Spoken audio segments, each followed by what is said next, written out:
أعوذ بالله من الشيطان الرجيم. بسم الله الرحمن الرحيم. الحمد لله رب العالمين، والصلاة والسلام على أشرف المرسلين سيدنا محمد وعلى آله وأصحابه أجمعين. قال الله تعالى firman Allah Ta'ala berkenaan dengan peperangan Uhud. A'udzubillahi minasyaitonir rajim. Walaqad sadaqakumullahu wa'dahu idh tahsunahum bi'idni hatta idza fashiltum wa tanaza'tum fil amri wa 'asaytum min ba'di ma arakum ma tuhibbun minkum ma yuridu dunya wa minkum ma yuridu al-akhirah thumma sarafakum 'anhum liyabtaliyakum wa laqad 'afa 'ankum wallahu dzul fadlin 'alal mu'minin. Yang bermaksud sesungguhnya Allah Ta'ala telah membenarkan janjinya kepada kamu ketika kamu mengalahkan mereka.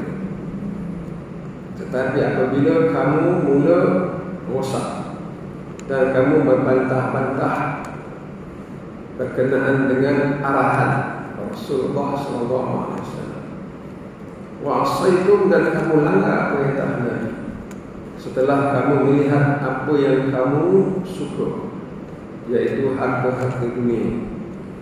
Dari kalangan kamu ada yang hendak kepada dunia, dan dari kalangan kamu ada yang hendak kepada akhirat. Kemudian kamu tidak dapat lagi mengalahkan mereka.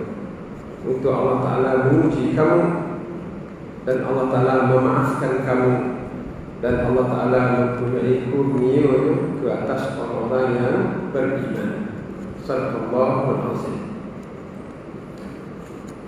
Perang Uhud berlaku pada tahun 3 Hijrah, dan banyak pengajaran-pengajaran yang Allah Subhanahu wa Ta'ala ingin sampaikan kepada kita pada hari ini. Sebelum daripada itu, pertama sekali kita ingatkan balik bahawa sirah Nabi adalah merupakan panduan dan pengajaran yang mesti diikuti oleh kita. Ia bukan merupakan kisah lama, kisah yang silap, yang mana kita hari ini ada kisah-kisah lain, maka kita tak perlu ambil kisah-kisah lama. Itu satu pandangan yang salah. Sebab Allah Ta'ala mengutuskan Nabi Muhammad tidak lain melainkan bertujuan untuk menjelaskan Al-Quran. Macam seorang guru diberinya buku teks matematik ke, sains ke, geografi ke, kemudian ada guru yang akan mengajar subjek tersebut.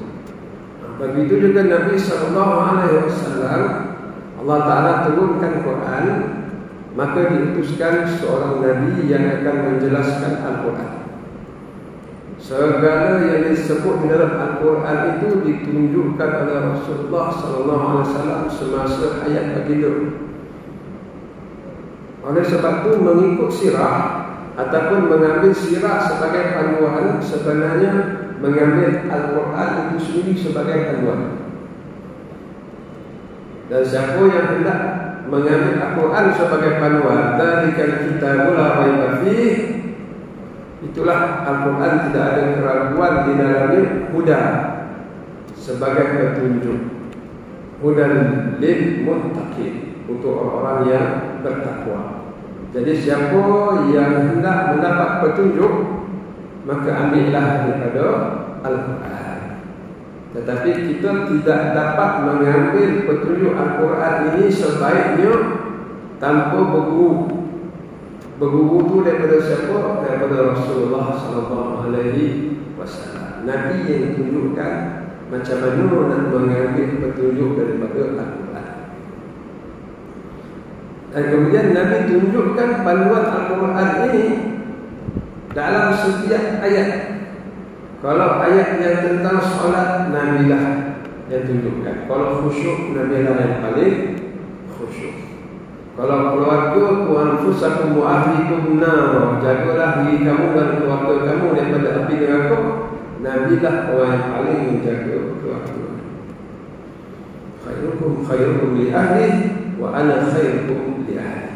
Sebaik-baik kamu orang yang terbaik terhadap isteri-isterinya. Aku orang yang paling baik dari kalangan kamu terhadap isteri-isteri. Maknanya Nabi menunjukkan 100% Al-Quran. Bukan sahaja kehidupan keluarga, bukan sahaja ibadah sendiri, tapi dalam menentang kemungkaran. Nabi lah orang yang paling terdepan menentang kemungkaran. Apa yang kemungkaran di Mekah, riba, pelacuran, judi, arak, semuanya tidak ditinggalkan satu pun oleh Rasulullah SAW. Habis diterangkan semua. Kalau ini semua maksiat. Sebab itu berlakunya penentangan. Nah, ini mesti menjadi contoh kepada kita. Sebab Nabi tunjukkan Al-Quran secara amali. Dia guru. Kuntum khaira ummatin ukhrijat linnas. Ini Allah Ta'ala tunjukkan kepada kita Al-Quran. Kamu orang yang terbaik dari kalangan manusia. Apa ciri-ciri dia? Apa syaratnya? Ta'muruna bil ma'ruf wa tanhauna 'anil munkar.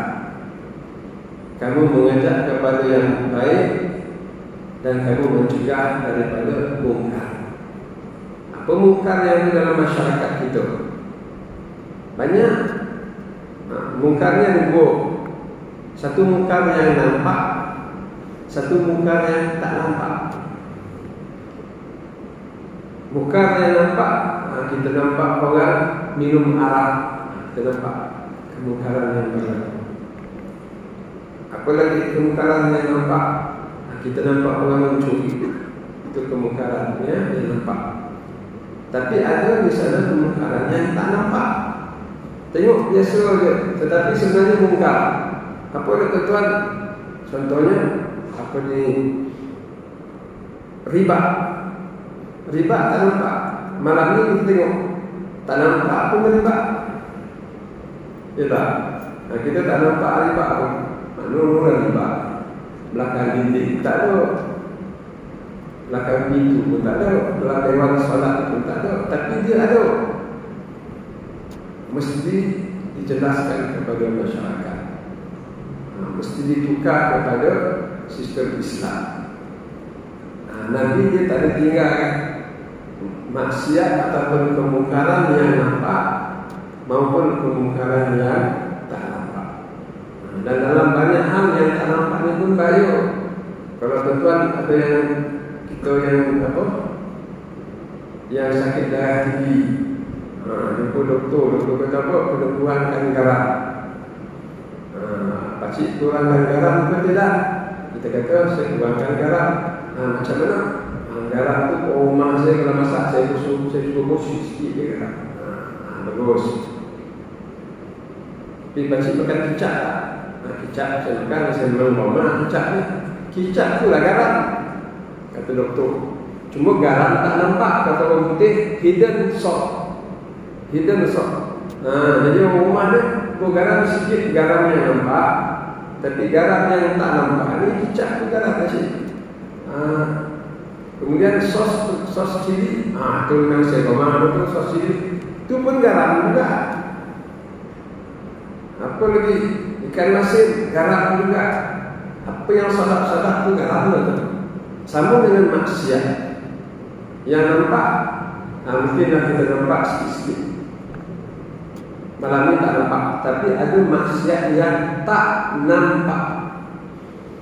Contohnya apa? Riba. Itu tak nampak. Tapi pasal orang Islam ni kalah dalam ekonomi, kalah dalam niaga, kalah pendidikan, kalah yang johannya apa? Pusat serenti, itu johan. Pusat pelacuran, johan. Apa kalah orang Islam ni? Salah satu daripada sebab kekalahan adalah kerana riba. Sebab Allah Ta'ala menyebut, ya ayyuhalladzina amanu taqullaha wa dharu ma baqiya minar riba in kuntum mu'minin. Wahai orang yang beriman, takutlah kamu kepada Allah dan tinggalkan satu baki riba. Sekiranya kamu orang yang beriman, maknanya kamu meminjam baiknya ke orang, boleh kamu minta lebih, ataupun kamu meminjam, kamu boleh bayar lebih. Fa in lam taf'alu, kalau kamu tak berhenti, fa'dhanu biharbin minallahi wa rasul. Allah isytihat perang ke atas kamu. Allah isytihat perang ke atas kamu. Wa in tubtum, kalau kamu bertaubat, falakum ru'usu amwalikum. Ambil balik kamu punya duit pokok kamu. Ambil balik. Jangan duit pokok tu pada orang, kemudian kena bayar lebih. La tazlimun wa la tuzlam. Kamu tak menzalimi orang, orang tak menzalimi kamu, ataupun kamu tidak dizalimi. Maknanya Allah Ta'ala isytihat orang kepada kita. Padahal tak mana-mana. Sebab Allah isytihat orang kepada kita. Sepatutnya zaman Nabi bagi, kita ikut macam zaman Nabi bagi, dia lawan siapa pun orang Islam, dia mana. Sebab Allah Ta'ala berperang bersama dengan dia. Seperti mana kuliah yang lalu dalam perang Badar, Allah Ta'ala yang menggerakkan mereka pergi perang Badar. Kama akhraja rabbuka. Kemudian masa perang pula, falam taqtuluhum walakin Allah qatal. Bukan kamu yang membunuh.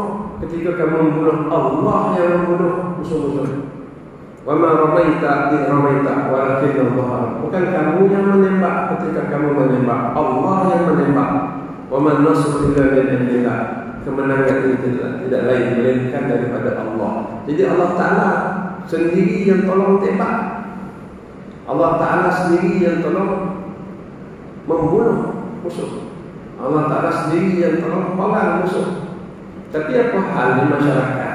Yang Allah isytihat perang kepada dia. Allah isytihat perang kepada mereka. Di sini kita lihat Al-Quran ini menjadi panduan sebenar-benar panduan untuk kita. Marilah kita sama-sama menegakkan kebenaran. Marilah kita sama-sama menjelaskan kepada masyarakat. Jadi pengajaran pertama sebelum kita mulakan peperangan Uhud ini, dan pengajaran beliau adalah bila sebut sirah, dia panduan amali untuk kita.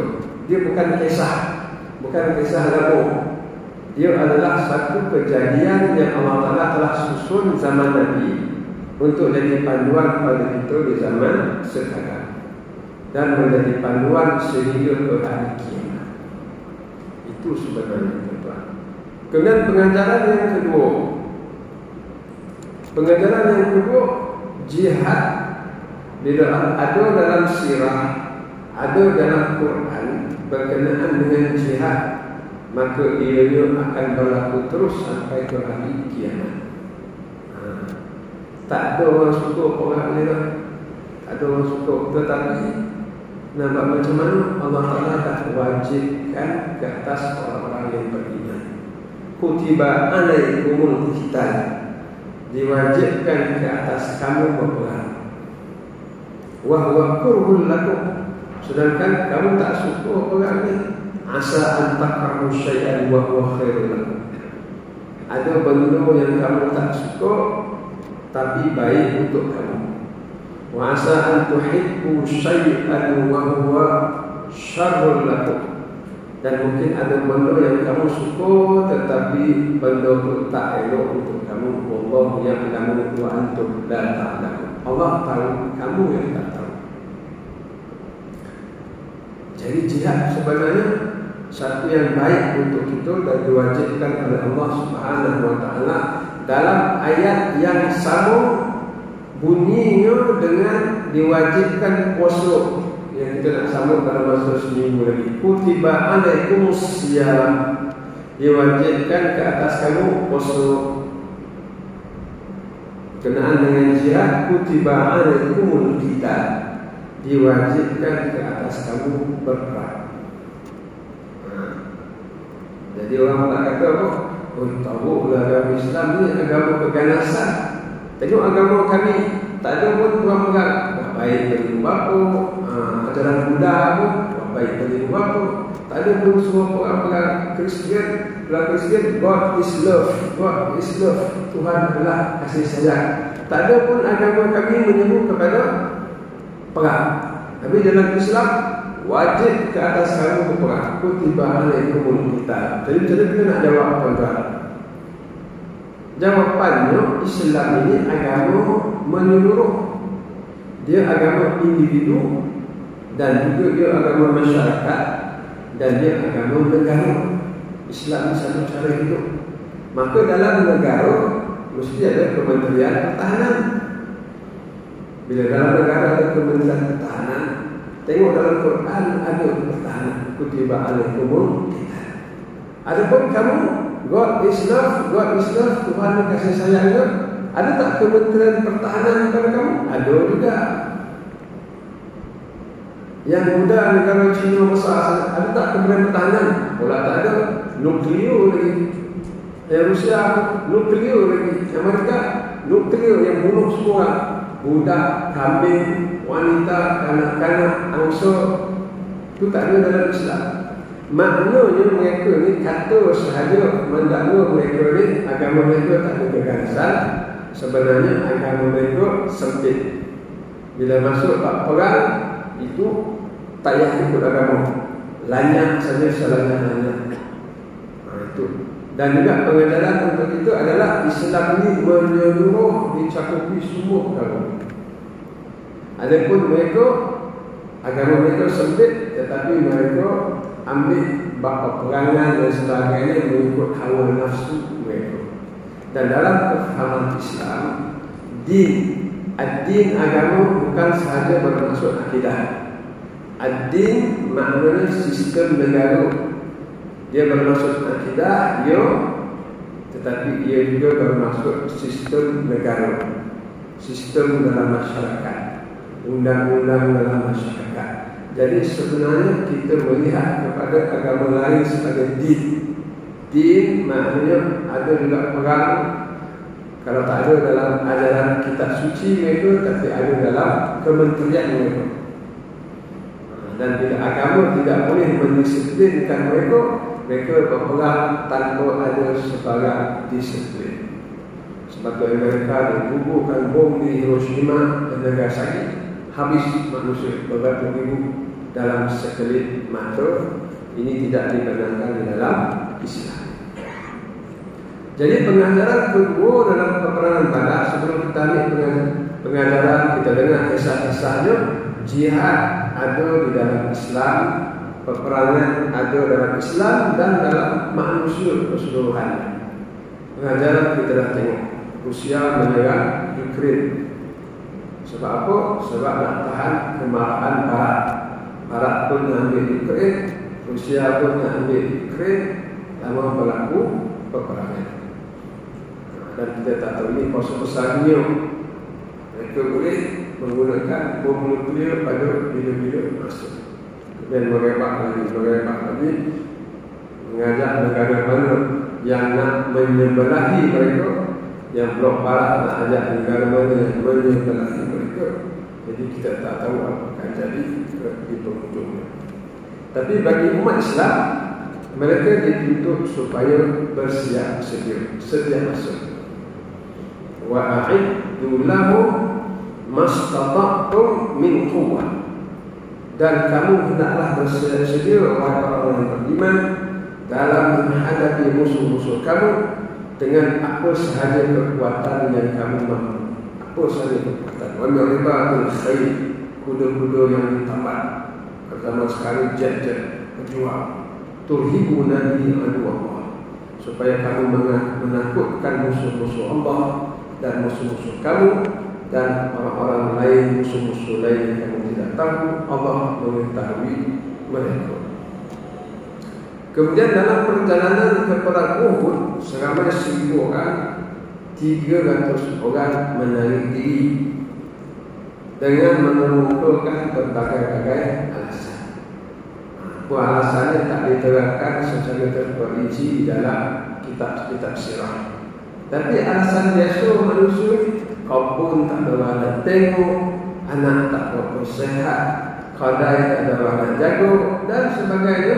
Akhirnya mereka mengundur diri. Ini orang-orang yang suka memberi alasan, yang takut nak berjuang di jalan Allah dan takut nak mengorbankan diri mereka dan harta mereka. Bagi mereka, umat Islam menggelar mereka ini orang-orang munafik. Dan gelaran orang munafik ini tak dilemparkan ke depan. Oh, kau tak nak pergi perang ke? Orang ini semua munafik. Tak ada. Sahabat dengar je Nabi kata apa? Nabi kata apa? Tujuh orang maju terus ke medan perjuangan. 300 tarik diri dengan berbagai-bagai alasan. Apa pengajaran untuk kita, tuan-tuan? Pengajaran untuk kita, orang yang berjuang ini tidak ramai ataupun tidak semua. Ada ramai orang-orang yang kerjanya mencari alasan dia tak nak berjuang. Apakah yang dimaksudkan dengan berjuang? Ini kita kena tengok juga. Yang dimaksudkan dengan berjuang, Nabi kata, man qatala litakunu kalimatullahi hiyal ulya fahuwa fi sabilillah. Siapa yang berperang ini samalah siapa yang berjuang untuk meninggikan kalimah Allah, itu adalah fi sabilillah. Apa yang dimaksudkan dengan meninggikan kalimah Allah? Ini kita kena faham betul-betul. Yang dimaksudkan dengan kalimah Allah tertinggi, maknanya sebarang perkara kalau berlaku penindanan di antara Islam dengan kafir, Islam mesti di atas. Itu maksud kalimah Allah yang tertinggi. Contoh, kalau berlaku mendakwa sama ada remaja ni memeluk Islam ke, ni tak memeluk Islam ke apa ke, hakim memutuskan dia Islam. Ini menunjukkan kalimah Allah itu tertinggi. Kalau kalah Islam terpaksa mengalah dan sebagainya, ini menunjukkan kalimah Allah belum tinggi. Maka siapa yang berjuang, apa saja cara, dia penghulu ke, dia suami ke, dia ayah ke, sehingga kalimah Allah bermakna hukum Allah, syariat Allah, itu yang tertinggi di apa saja bidang. Sama ada dia sebagai ayah, dia sebagai guru, dia sebagai polis ke, dia sebagai jaga ke, dia sebagai pekebun ke, tapi dia berjuang supaya keputusan Islam itu lebih tinggi. Itu namanya fisabilillah. Nabi kata, man qatala litakuna kalimatullahi hiyal ulya fa huwa fisabilillah. Siapa yang berperang, maknanya yang berjuang untuk meninggikan kalimah Allah, maka itu adalah fisabilillah. Makna tak semestinya perang sahaja. Apa saja usaha nak meninggikan undang-undang Islam, mengatasi undang-undang lain, keputusan Islam mengatasi keputusan yang lain, maka itu dikira fisabilillah. Jadi dalam perang Uhud ini, sahabat-sahabat menuju ke medan Bukit Uhud, tapi 300 orang tidak mau pergi. 700 tetap dengan penuh keikhlasan, dengan penuh semangat juang, bergerak terus ke Bukit Uhud. Maka Allah Ta'ala memuji mereka, dan Allah Ta'ala memberi hadiah kepada mereka. Apakah hadiah itu, tuan? Hadiahnya adalah menang. Berlaku perang Uhud, mereka menang. Bila mereka menang, orang Quraisy, orang musyrikin lari di tampukan, meninggalkan harta-harta mereka. Sebab nak lari ni tak boleh nak bawa kambing sama-sama nak lari, tak boleh. Mereka bawa untuk kambing untuk makanan mereka. Sembelih setiap hari berapa ekor. Jadi takkan nak lari buat lari untuk berat, lambat. Mereka kena cabut lari cepat sebab dah kalah. Jadi mereka tinggalkan semua harta-harta mereka ni dengan pedang-pedang sekali, lari selaju yang boleh untuk menyelamatkan nyawa mereka. Jadi bila dah harta banyak di atas bumi ni, sahabat-sahabat pun mula menguntit harta-harta. Tapi yang 40 orang yang berada di bukit bukit pemanah pun mereka tak boleh turun. Nabi kata jangan turun, menang kalah pun jangan turun. Jadi mereka tengok sahabat-sahabat yang di bawah bukit itu mengumpulkan harta. Jadi timbullah rasa dalam hati sebahagian daripada mereka, takkan kita ni tengok je orang lain sibuk mengutip harta, kita hanya memerhatikan sahaja. Jom tak kita sekali turun. Ketua mereka kata jangan turun, menang ataupun kalah dan kita jangan turun. Lalu mereka membantah-bantah. Alhamdulillah dah selesai dah. Apa kita turun lagi? Nabi kata jangan turun, kata ketua dia. Itu masa menang, masa perang. Lainlah memang kita tak turun, kata nak menang tak apa semua lagi. Jadi sebenarnya mereka tengok harta-harta tadi. Lalu mereka kata, tak kisah, ini turun, ini turun. Semua turun, menunggu ambil tu, ambil barang ni, apa semua. Musyrikin yang lari itu rupanya Khalid Al-Walid dia berhati. Dia berhati bukit tadi tu 50 orang pemanah, sekarang tinggal beberapa orang sahaja.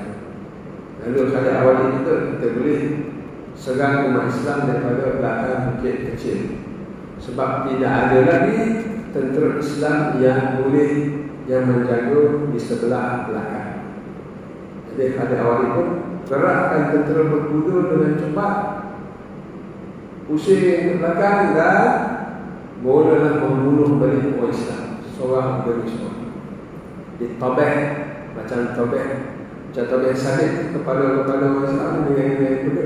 Dan orang Islam pula tengah mengutip harta, padang sendiri tak ke mana. Padang tak ada, mula nak cari padang. Nak cari padang apa? Padang orang sampai kepada dulu. Kelam kabutlah orang Islam kerana ingatkan perang dah selesai, dah menang, rupanya belum selesai. Dan rupanya musuh lebih kuat dan mengganyang tentera Islam. Kemudian musuh-musuh yang lain tadi ingatkan dah kalah, pula sini ada perang lagi kan, ditoleh belakang, tengok orang Islam kena bantai. Mereka datang balik, mereka patah balik dan mereka pantai sama orang Islam. Orang Islam dalam keadaan sangat lemah. Senang pendekkan cerita, Nabi tarik sahabat semua, jom kita naik bukit itu. Jom kita panjat lagi dan naik ke bukit. Dia sampai di atas, Abu Sufyan dan musyrikin kejar dari belakang sampai di kaki bukit. Dia tengok nak panjat apa tidak. Abu Sufyan. Abu Sufyan kata sah, kita berhenti setakat ini. Dengan ini perang pun berhenti. 70 orang sahabat syahid daripada 770. Maknanya berapa tuan-tuan? 10%. Ramai. Ya, 10% sahabat syahid daripada 10 orang seorang syahid. Ini satu kerugian yang besar. Kalah pusingan kedua. Turun firman Allah Subhanahu wa taala, ayat yang kita bacakan pada permulaan tadi, walaqad sadaqakumullahu wa'da. Allah telah membenarkan janjinya kepada kamu. Istahussunahum biiznih, bila kamu mengalahkan mereka dengan izin Allah. Apa janji Allah Taala? Walam yaj'alallah lil mu'minin 'alal kafirin 'alal mu'minina sabila. Allah sekali-kali takkan bagi orang kafir mengatasi orang Islam, mengatasi orang yang beriman. Ini Allah sebut dalam Quran. Wala yaj'alallah lil kafirin 'alal mu'minina sabila. Sekali-kali Allah Ta'ala takkan bagi jalan kepada orang kafir mengatasi orang Islam. Itu janji Allah. Mana kalau perang, mana. Tapi janji Allah Ta'ala ini kepada siapa? Kepada orang-orang beriman. Kalau beriman, Allah Ta'ala tolong. La'aghlibanna ana wa rusuli. Aku akan menangkan aku dan rasul-rasul aku. Allah Ta'ala akan menangkan. Apalagi dalam janji Allah, wa'adallahu alladhina amanu minkum wa 'amilus shalihat la yastakhlifannahum fil ardh. Allah berjanji kepada orang beriman dari kalangan kamu dan beramal saleh, Allah akan melantik mereka menjadi ketua-ketua di dunia ini. Itu janji Allah. Tapi sekarang mereka ada ketua, macam mana? Habis mana firman Allah Ta'ala ni? Benar perang kalah dia orang Islam. Amerika lawan Iraq, menang Amerika. Rusia lawan Crimea, menang Rusia. Crimea itu lawan Islam. Habis itu kalah kan macam mana? Janji Allah kepada orang-orang yang beriman, orang yang benar-benar beriman. Tapi kalau orang-orang yang bergulungan dengan riba, bukan Allah telah menangkan mereka, Allah perangi mereka. Fa'ilan taf'alu, kalau kamu tidak melakukan, meninggalkan riba, fa'danu bihabbin minallahi wa rasul, maka Allah Ta'ala mengisytihat perang ke atas kamu. Bukan Allah memenangkan lagi, Allah perangi pula. Ini keadaan orang yang beriman. Tapi sahabat-sahabat Nabi, Allah Ta'ala dah begitu awal. Allah Ta'ala memenangkan mereka, Allah menunaikan janji mereka. Tapi kenapa boleh kalah pusingan kedua ni? Pengajaran untuk kita ni, hatta idza fashiltum. Tapi bila kamu mula rosak, wa tanaza'tum fil ard, kamu membantah-bantah arahan Nabi. Nabi dah kata macam itu, buat je.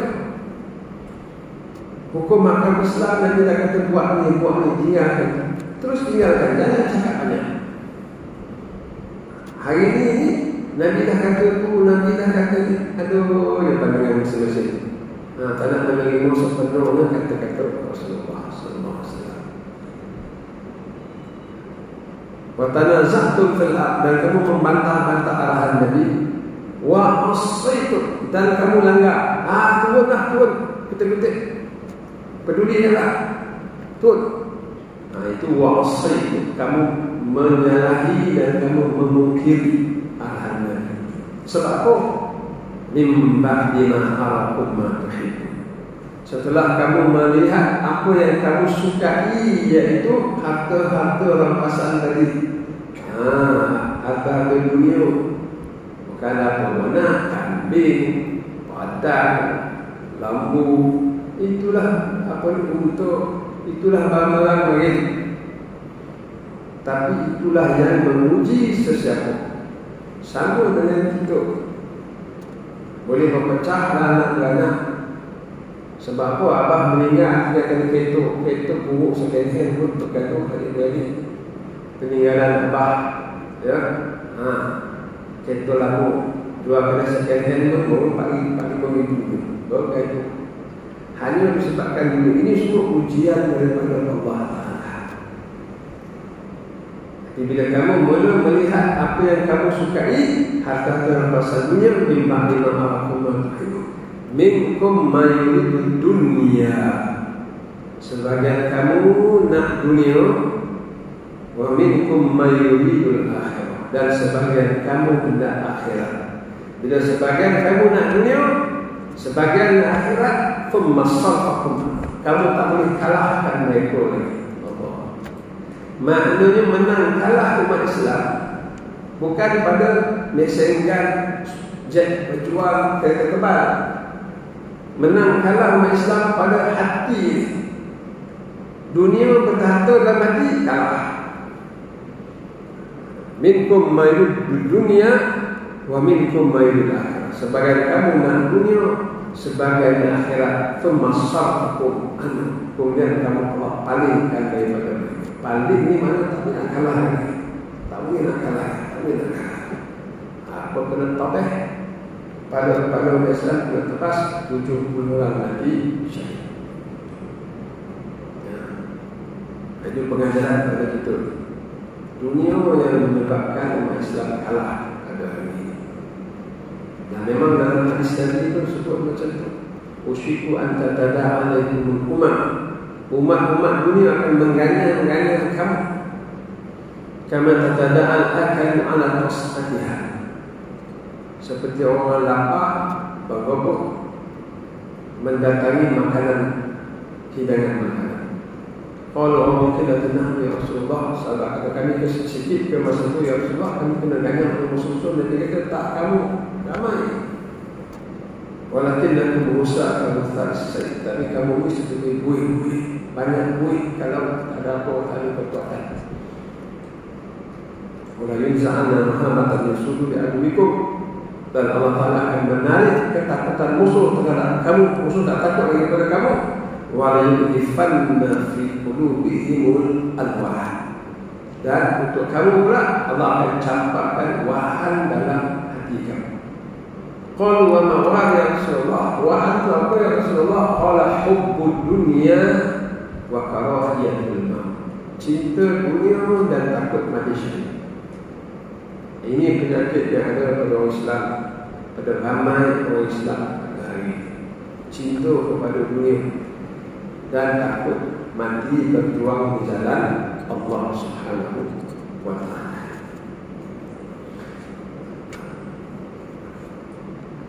Jadi mudah-mudahan pengajaran ini kita ambil supaya tidak berulang. Dan sahabat Nabi lepas perang Uhud tak ada berulang lagi. Perang Khandaq menang, perang Mu'tah menang, perang lawan orang Mekah sendiri menang, perang Tabuk lawan kuasa besar dunia NATO, lawan NATO pun menang.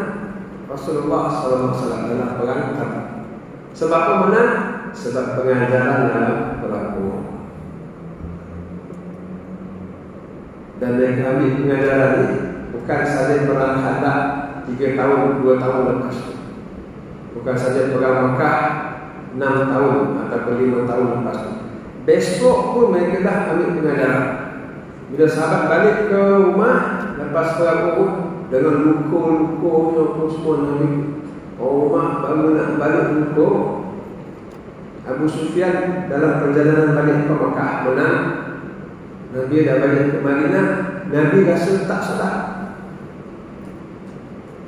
Nabi fikir-fikir dengan pengalaman yang perang, adakah Abu Sufyan balik macam tu dia? Mungkin Abu Sufyan patah balik sebab orang Islam dah kalah. Rupanya betul masalah. Abu Sufyan dia balik dalam 50 km, jarak 400 km Madinah ke Mekah. Sampai lebih kurang 50 km, 60 km Abu Sufyan kata, oi, takkan kita biarkan Muhammad tu, elok kita lanyak terus. Dia dah tahu cuma nampak banyak bukit tadi, baik kita patah balik, kita hapuskan terus. Setuju orang musyrik itu, dia U-turn balik. Nabi yang rasa tak sedap ni, Nabi buat pengumuman, semua keluar balik daripada rumah, keluar sekarang. Ni tengah balik-balik duka ni, tapi mana ni Islam? Nabi ajak perang, perang lagi. Dan Nabi kata, yang semalam yang 300 yang tak keluar tu, siapa yang tak perang semalam, jangan keluar. Hanya yang pergi perang Uhud saja yang keluar. Yang pergi perang Uhud, yang luka-luka. Yang tak pergi sihat, kuat, tapi banyak alasan. Yang banyak alasan tu saja. Keluar balik. Yang membalut, yang membalut. Oh, nak pergi mana? Pergi berjalan 50 km jalan. Berjalan 50 km. Daripada Tampil sampai ke Bangi, ataupun sampai ke Nilai, berjalan dalam keadaan berdarah. Jalan. Nabi ni rasa-rasa Abu Sufyan U-turn. Memang betul Abu Sufyan yang nampak. Hukum musyrikin tengah nak bergerak ke Madinah. Bila Abu Sufyan tengok, wih, tentera Islam pun dah lagi ni. Kena dia tengok yang luka-luka tu. Kalau macam ni lah yang luka-luka, entah-entah yang tak luka lagi tu, lagi mana tak? Atau memang kita patah balik. Abu Sufyan pun patah. Selamatlah negara Islam Madinah daripada serangan musuh. Dan Allah Ta'ala menurunkan ayat, alladzina istajabu lillahi wa rasul, dan orang yang menyambut seruan Allah dan Rasul, min ba'di ma asabahumul karh, setelah mereka luka-luka, cedera, tapi disambut, maknanya dijawab, pergi. lilladzina ahsanu minhum wattaqaw ajrun 'adzim. Bagi orang-orang yang buat baik dan bertakwa, bagi mereka pahala yang besar. Allah endorse semua yang keluar dapat pahala yang besar dan keampunan daripada Allah Subhanahu wa taala. Jadi perang yang kedua ini dipanggil perang Hamratul Asad. Perang Hamrah Asad. Jaraknya 50 km. Kalau tuan-tuan nak pergi daripada Madinah ke Makkah, dalam 50 km saja, di sebelah kanan itu tempat nama Hamrah Asad. 50 km sahabat berjalan dalam keadaan cedera perang. Tapi Allah Ta'ala nak ajar mereka supaya jangan ulang-ulang lagi. Takut dunia, takut godaan dunia. Dunia ini dah banyak menipu orang Islam dan telah banyak mengalahkan orang Islam dalam peperangan. Mudah-mudahan kita ambil pengajaran daripada dia. Aku qauli hadza wa astaghfirullahaladzim. Wassalamualaikum warahmatullahi wabarakatuh.